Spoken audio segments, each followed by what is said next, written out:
world is changing fast. New technologies are impacting how we think about products, services, and the way we live our lives. Nowhere is this trend more present than in financial services, where new business models and customer expectations are changing our conceptions about banking, finance, and the very nature of money. Welcome to Rebank, a visionary podcast about banking, fintech, and the future. The future of banking is here. Hello and welcome to Rebank. I'm your host, Will Beeson. Today we're joined by Lex Sokolin to talk through a few interesting developments in the world of fintech.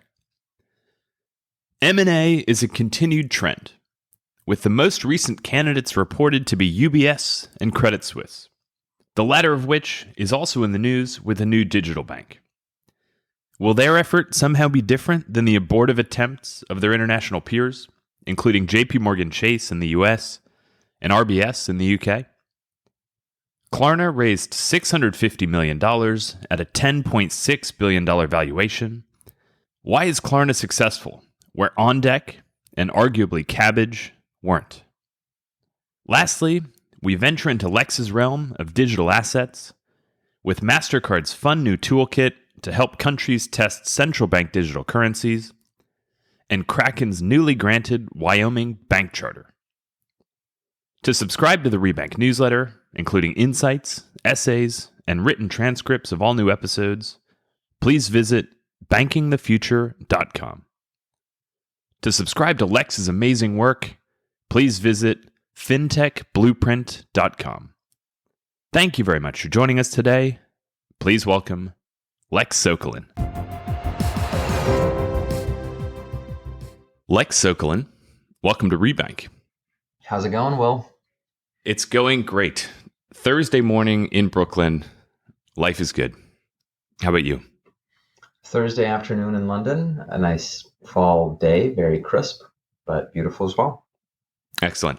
Well, look, lots of interesting stuff actually that we wanted to work through. So we can dive right in. Firstly, maybe just a higher level exchange around mergers generally, and how the broader industry, and I guess financial services industry in this context, technology plus financial services industry, what's happening from an M&A standpoint?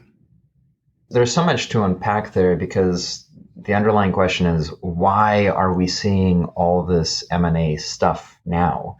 And you can even point a couple of years back, right, to FIS and Fiserv consolidating banking platforms with payment processing, merchant acquiring, and really creating these, at least for the West, mega companies of $50, $80 billion banking payments technology companies.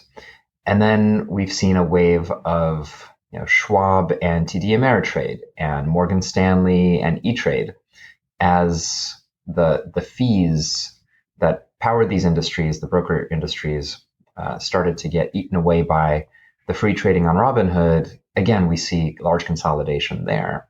And now we've got rumors, at least, of UBS and Credit Suisse flirting with each other for a combination, which would make a fairly chunky private bank, European private bank with a global footprint. And so the question for me is this just regular industry stuff? And is it regular churning in terms of the economics of these businesses? Or is it COVID and the new environment and the pressure on bank branches and terrestrial footprint? Or is it the fact that Apple is the biggest bank in the world and we just don't know it yet? And I think all these lenses can color how you interpret the consolidation plays.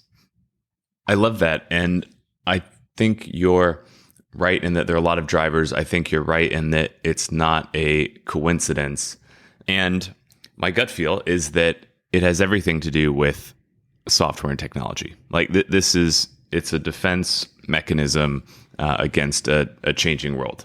Not only the core banking plus payments, but also the kind of banking at scale. If you talk about UBS and Credit Suisse specifically, I mean, if banks are increasingly challenged in the product creation space, increasingly challenged in the product distribution space, what attack vectors remain, it's effectively fractional reserve lending slash capital slash balance sheet. And how do you get economies of scale? You get a bigger balance sheet. And a very quick way of doing that is M&A. I would imagine that, firstly, it's tough to think of two banks that feel more similar than Credit Suisse and UBS. And I imagine are kind of impacted by some of the same trends. Both of those, when we were coming out of college, were like pretty big investment bank hirers, at least in New York, or especially in New York, maybe. That industry is changing, if not going away in some sense, at least in terms of headcount and potentially deal flow.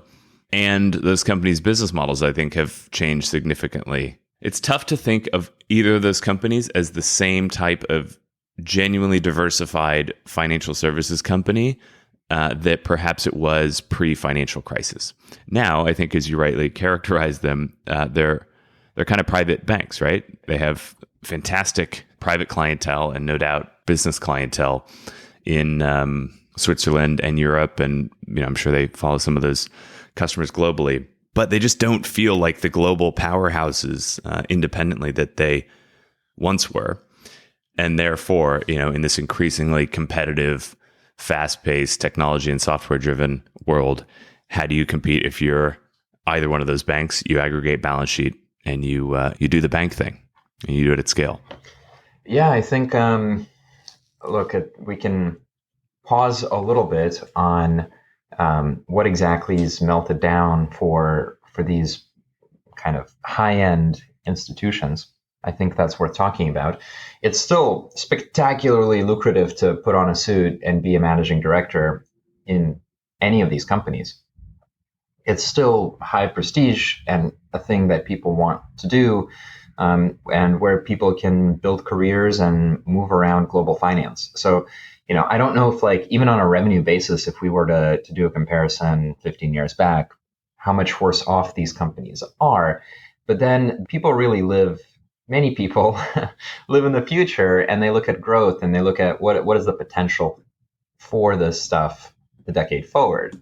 And so if you look at institutional capital markets, for example, the cash equities business is under attack in a bunch of different places, with fees collapsing and the electronification of markets more generally moving revenues from brokers to market makers, to the market making activities of companies like Citadel or Virtu and others. And you still have large institutional clients, but at the same time, the monetization is potentially changing. If you look at the debt capital markets, the fact that trading has really gone to electronic systems, not all the way, but increasingly, again, is driving price compression and spreads and makes it a less human business, even though it's less so than on the equity side.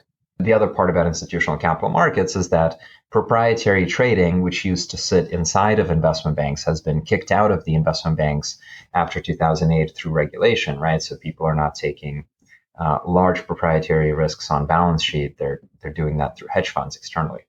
And then you look at investment banking and deal making, and it's, again, still a place where you can make a lot of money, but there are now more and more direct listings. And tech companies don't want to be intermediated necessarily because the demand for IPOs is so embedded and high. And then we talked about, right before the conversation here was recorded, about the acquisition vehicles like SPACs or the private equity money on the sidelines that is an alternative source for liquidity for shareholders. So you don't necessarily need to IPO, and a lot of the time you don't do it for a long time, and it's harder and harder to make a deal-based business. And then finally you get to wealth management, which is like the key jewel that you think is the stickiest clients and so on, and require, high net worth clients require a lot of hand holding and servicing from other fancy people in suits. And the truth is coming out that that's not really true. And that a lot of folks love their phone for their financial advisor in many different ways. And at the least, the fees that you generate from money management and advice have been decreasing, as has the trading nature of those relationships. And when you take all of that together, what you see as the brightest example for me is Goldman Sachs, right? Goldman Sachs was in these businesses, and Goldman's pivoted back to retail, which I've said before, I think is really strange for the brand, but Goldman's pivoted to balance sheet, to lending, to tech-enabled distribution, to platforms for financial advisors that are open and accrue platform benefits and so on. And you don't have that same vibe yet from the, sort of like the next tier of the industry. And just to cap all this off, right? Again, these are very cash flow generating companies, but we're at a moment in time where Apple is trading at 2 trillion in market cap. So we know where the value is going, and it's not more investment banking. It's more Apple and more Amazon and more Facebook. And so I think, to your point, scale is the defense that these teams have in order to create economics that at least allow them to continue to generate the profits that they're used to. I think the other relevant point here, or at least related point around Credit Suisse, is the news that they're launching a digital bank. And it's tough. It's been tough for me to kind of parse what's noise versus what's fact, because as soon as anyone says incumbent launching digital bank, where my mind goes, and I imagine many of our listeners' minds go, is to Finn and Bo and UBS Smart Wealth and Investec's Click and Invest robo offering, all these digital offerings from incumbents, which have basically been giant money pits and have been very quickly wound down. Maybe this Credit Suisse thing is different. Maybe it's smaller scale. Maybe it's more targeted. Question mark. Certainly didn't sound like that from the news that I was reading, and then just from tapping into our network for thoughts, it sounds like there's kind of some firsthand reports of Credit Suisse bankers being private bankers being pushed to engage less with their clients face to face and kind of push them toward these digital channels as part of this push into the quote unquote digital bank, which we could spend an entire episode, we probably have in the past, talking about why culturally these things just don't work. It's about incentives and alignment. But if indeed there's a genuine push toward a digital bank at Credit Suisse, and if indeed the traditional private bankers are being pressured to cut face time and push high net worth clients through digital channels, it just feels like a train wreck in the making. Look, it's easy to be critical, and so I think it's inevitable and a great development that every single financial institution has a digital offering. I don't think it needs to try and be Revolut or to try and be Robinhood. It just needs to be a channel for customers to be able to engage with a financial institution in the way that they want. And so I think net, that's a positive. At the same time, Apple just released a new feature which is going to allow parents to send money to their kids through a text message. And so I'm like, there's a Credit Suisse app on your phone, or there is your texting inside of Apple, and which one am I more likely to use to move money around and to think about money? And over time, that answer just becomes more and more obvious to me. Hasn't send money by iMessage existed for like a handful of years now in the US? It has. I think this is something to do with like setting up a family household unit and using the watch as a way to do it, or something like that. So you're right, it has existed. I think there's a new spin for kind of setting up the household, and you can think of that connecting to themes around like the smart home and account management. And then my finance mind goes to, well, if you're setting up a household, that sets up household reporting for multiple accounts from a financial perspective, like joint accounts and performance reporting, for all those assets. So I'm hand waving a little bit. I don't mean that there is a direct line between iMessage and the Credit Suisse neobank. It just isn't something that for me opens up the innovative frontier at this point. It's 2020 and folks have been building these apps since 2006, really. All right, so let's switch gears a little bit and pick up some other interesting pieces. Klarna's in the news raising $650 million or thereabouts at something like a $10 billion valuation, which is basically double its most recent valuation. They are reported to be considering an IPO in the US. Buy now, pay later company. What are your thoughts on that one? So this news came out right after PayPal announced a similar feature, right? A competing feature that was just a couple of weeks ago. Yep. So there's definitely something in the air about this theme, and more broadly, it plugs into the venture theme of embedded finance that is, it's very strongly articulated. I think you might have had Matt Harris from Bain talk about this theme and sort of the opportunity of brands or just anything to monetize through financial products like this, like lending embedded into your commerce. I'm a big fan of Klarna. I think they've done a fantastic job executing on their theme.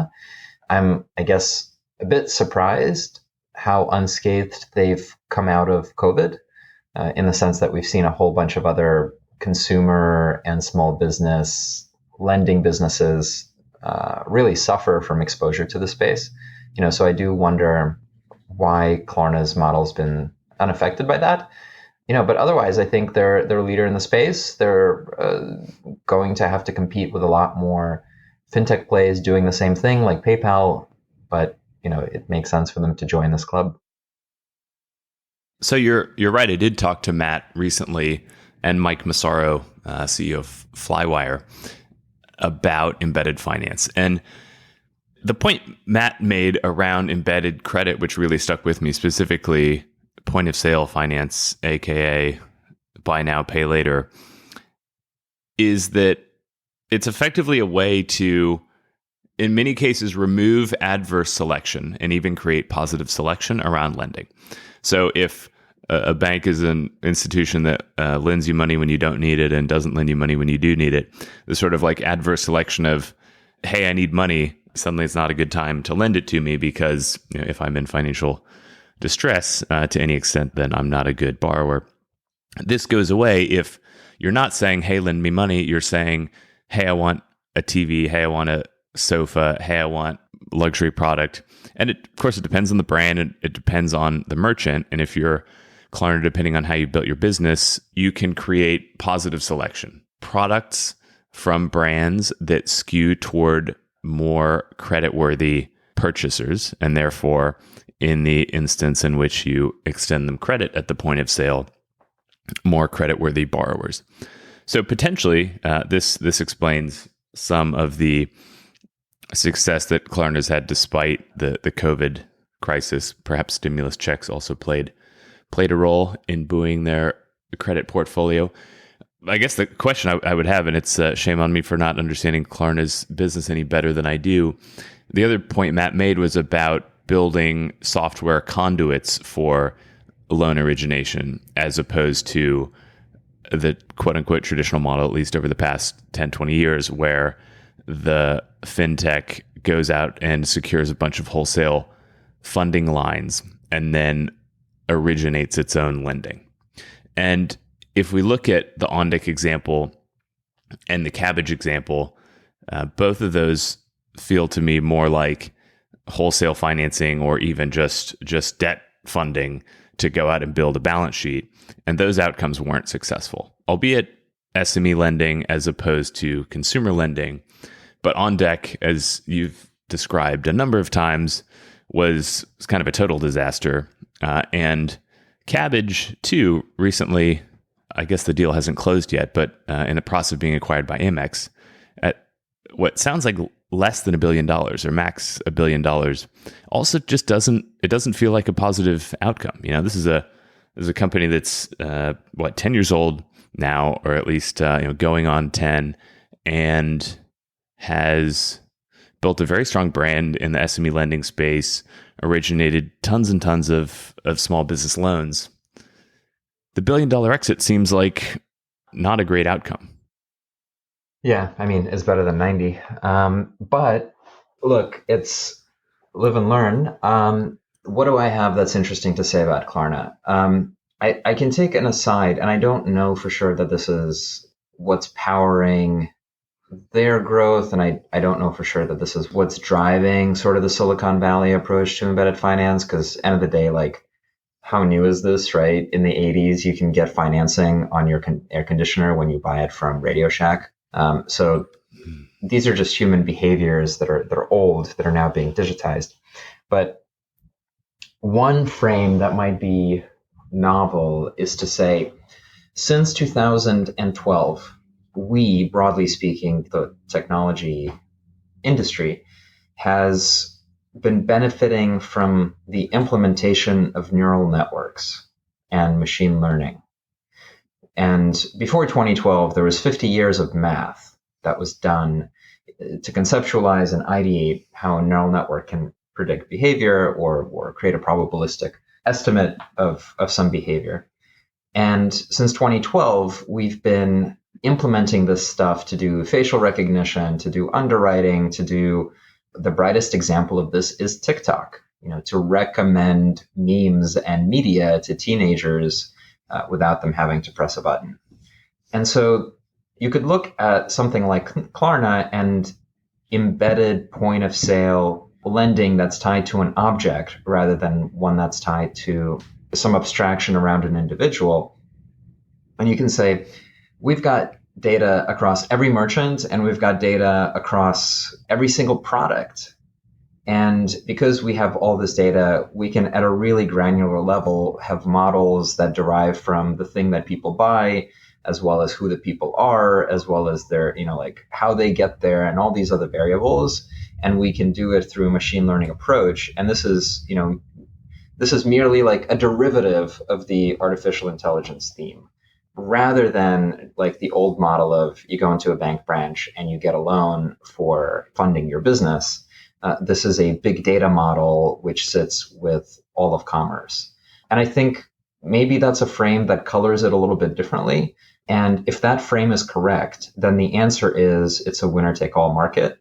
And the company that sits as the buy now, pay later solution everywhere has increasing returns to scale, the way that Google has increasing returns to scale of the most people using the search engine and clicking on stuff, as well as, Facebook has increasing returns to scale from getting all human beings in it and getting more conversations. And so, perhaps that's how to think about why a company like Klarna would outcompete a company like an OnDeck.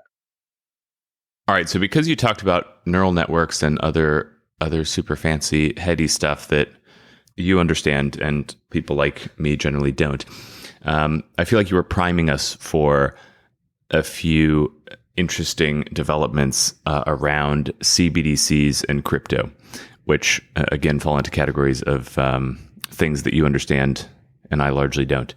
So MasterCard is reportedly rolling out some sort of service to help governments, I guess, test their central bank digital currencies. Smooth transition from AI to blockchain.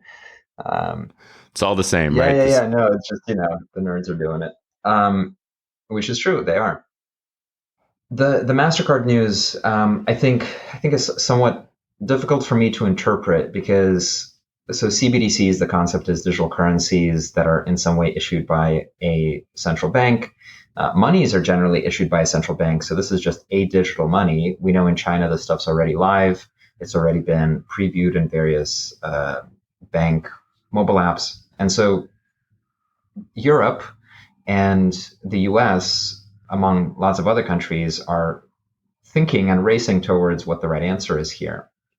And with CBDCs in particular, there are different types. So some are retail, so for every human being out there. Some are wholesale, so every intermediary, every bank that then provides bank accounts to individuals, and lots of different infrastructure that supports that.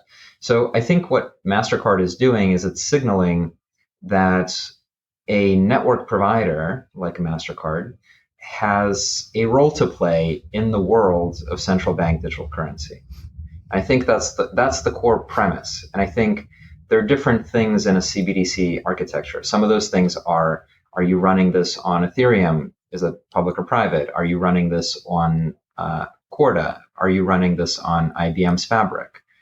Is this the Chinese business services network? Like there are different architectures for it. And then number two is there's the sort of financial use case layer on top of how is it tokenized, the currency? What's the wallet? How does permissioning work?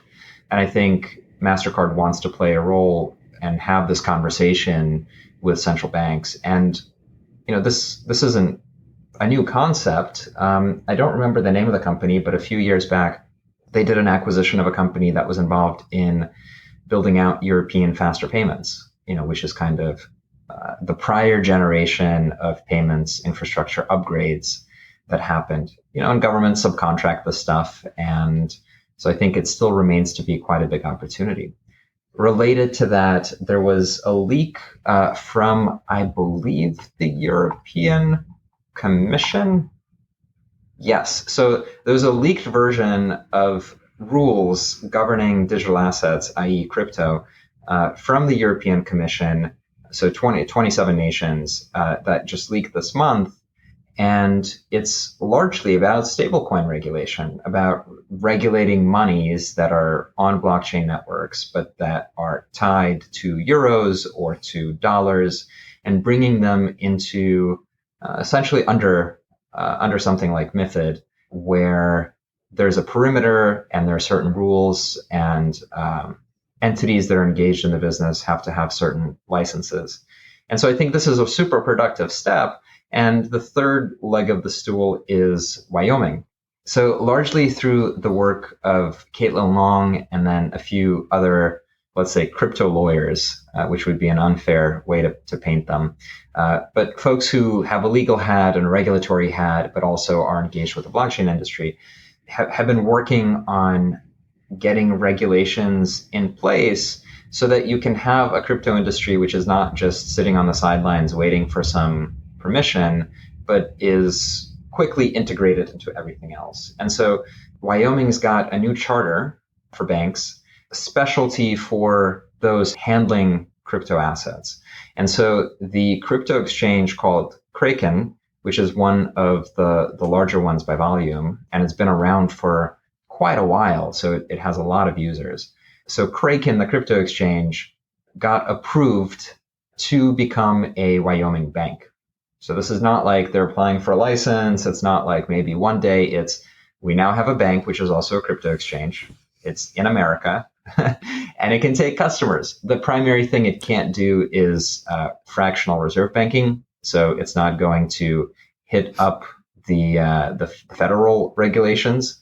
It's going to focus on being a Wyoming bank that a vault, basically. Exactly. Yeah. It's a bridge between crypto assets and regular dollars that can travel on the ACH system. But this is a huge step. It's a really big step for the blockchain industry. I think Europe is going to mirror this stuff with the commission rules that I described. And I think it's really chunky institutional progress. Wow. So I don't even know where to start in terms of unpacking all of this. I mean, I guess the question that leaps out for me is this Kraken thing, Wyoming as rogue state with small population kind of doing something maverick? Or is this, a bellwether of new stuff happening in different states and or any sort of progress at a federal level around kind of normalization of crypto in the traditional system? Yeah, I think that's a very fair question. I just looked up Kraken on CoinMarketCap, and it looks like 24-hour volume of about 6 billion USD. So it's, again, a real business there. Lots of folks using it. How should we think about a state being used for regulatory arbitrage? I highly recommend everybody check out Caitlin Long's Twitter, where she's got a thread on the process of how long it took to get this license in place. And in fact, she talks about working with Delaware about 3-4 years ago and trying to get Delaware to adopt more digital asset rules. And if you remember, there was for a while the idea of a blockchain-based Delaware registry for corporations. And I think Delaware is the place where most corporate law resides in the U.S. It's super efficient jurisdiction. And I think, I don't know if that hit a roadblock or there was just a more willing state, but there's definitely benefits to being first, because what you're going to do now is attract lots and lots of other institutions to that state. And New York, in large part, failed out through the BIT license by making it so onerous for digital asset businesses to stay in New York City, which scattered internationally into Europe, into Singapore, into Switzerland, into all sorts of other places. And so if you don't have this in place, you lose the innovation. And if you do have this in place, you accrue some business benefit from doing so. I don't think there's a web of interconnectedness that's going to come out necessarily from the Wyoming example, but I do think, the way that Utah ILCs aren't everywhere else. But I do think that it's an example, it's a tangible example that other states can copy because it's already written down. And I think there are now individuals in regulatory positions that have had industry experience inside of places like Coinbase, and those folks are working at the SEC and they're working in other regulatory bodies. And so to me, it's just a matter of time before this erodes the barriers that we have in the US. But I do worry that there's not enough time, and that China is already today so far ahead in normalizing blockchain as a technology, whereas in the US, people are still stuck in the sand. Yeah. Well, look, I think we could easily continue this for another hour or so, but I think given time constraints, we need to wrap up. But look, a fascinating conversation, lots to think about here, and would definitely encourage anyone listening to reach out with thoughts, especially around this this Kraken thing in Wyoming and what if any implications there are. Lex Sokolin, thank you very much for joining us today. My pleasure. Talk to you soon. Thanks for tuning in to Rebank. If you like today's show, reach out. Follow us on Twitter at Rebank Podcast and join the conversation. For more on banking, fintech, and the future, check out our regular content at www.bankingthefuture.com.